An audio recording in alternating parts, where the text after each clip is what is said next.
connaît tous ce petit courant d'air froid qui nous passe dans le dos quand on s'approche d'une fenêtre en hiver, ou la facture de chauffage qui, elle, n'arrête pas de monter. C'est vraiment frustrant.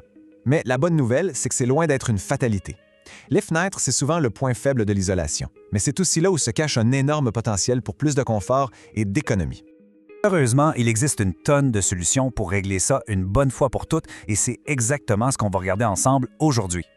Notre mission aujourd'hui est assez simple. Vous donner 12 astuces super concrètes pour que vos fenêtres deviennent de vrais boucliers contre le froid. Et ce qui est génial, c'est qu'il y en a pour absolument tous les budgets. On va parler de solutions gratuites que vous pouvez appliquer tout de suite, jusqu'aux investissements un peu plus gros, mais qui sont hyper rentables à long terme. Alors, voici notre plan de match. On va jeter un œil aux problèmes. Puis on va explorer les solutions gratuites, celles qui coûtent pas cher, et pour finir, les investissements durables. On terminera avec un petit résumé et on demandera à la communauté de participer. Allez, c'est parti! OK, on plonge directement dans le vif du sujet. On commence avec les solutions qui coûtent zéro. Rien du tout. Celles qu'on peut mettre en pratique dès ce soir en rentrant à la maison. Bon, ça peut sembler super évident, mais c'est un des gestes les plus payants. Un volet fermé, ça crée une couche d'air qui agit comme un isolant. Le vrai secret, c'est le timing. Il faut vraiment prendre l'habitude de fermer les volets dès que le soleil se couche pour garder la chaleur à l'intérieur.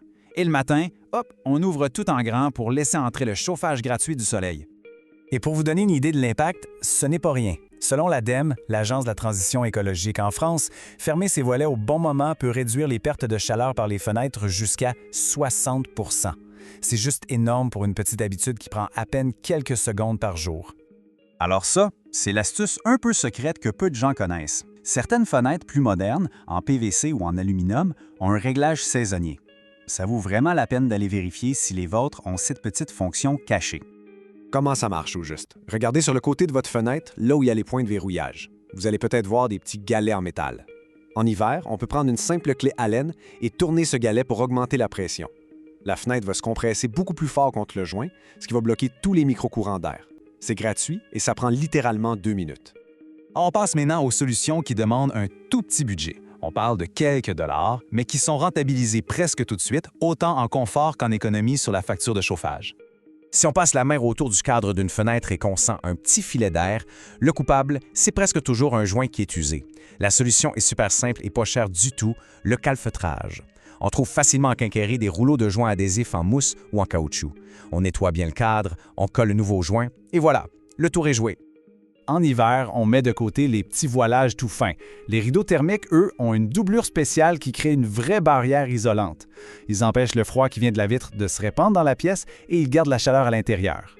C'est une super façon d'améliorer le confort et en plus, ça ajoute une belle touche à la déco.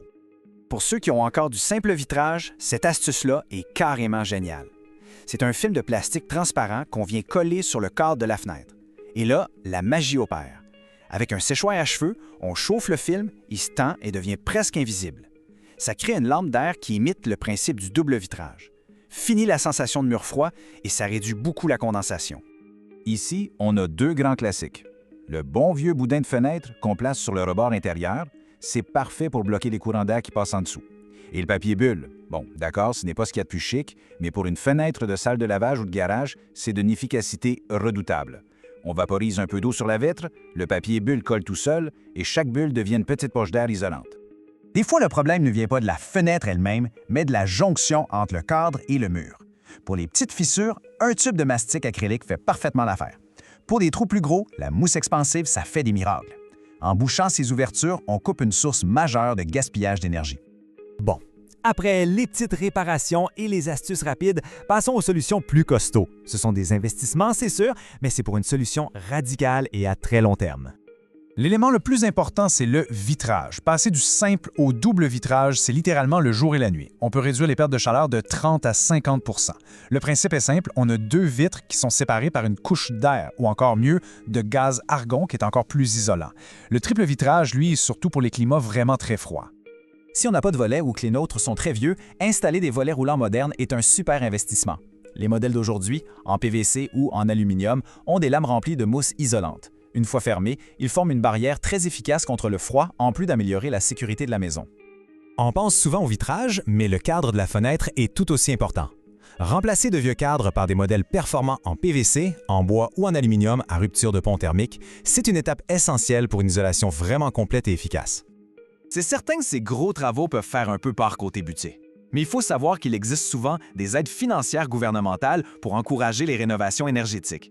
Les règles et les programmes changent souvent, alors c'est super important d'aller voir sur les sites officiels du gouvernement pour connaître les conditions exactes et à jour.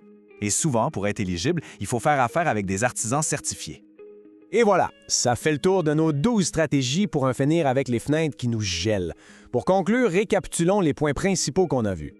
Comme on l'a vu, il n'y a pas une seule solution magique. L'idée, c'est qu'on peut commencer avec des gestes gratuits qui ont déjà un gros impact. Ensuite, on peut passer à des petits projets de bricolage très abordables pour un confort immédiat. Et finalement, on peut planifier des investissements plus importants pour une tranquillité d'esprit à long terme. Vraiment, chaque geste compte. J'espère que tous ces conseils ont été utiles, mais maintenant, la parole est à la communauté. Alors dites-nous, quelle est l'astuce qui vous tente le plus d'essayer? Ou peut-être que vous en avez une autre en tête, un truc de grand-mère ou une technique que je n'ai pas mentionnée? N'hésitez pas à partager vos meilleures astuces dans les commentaires. On a tous à apprendre les uns des autres. Et bien sûr, abonnez-vous pour ne rien manquer de nos prochaines analyses pour une maison plus confortable et plus économe. Merci beaucoup et à très bientôt.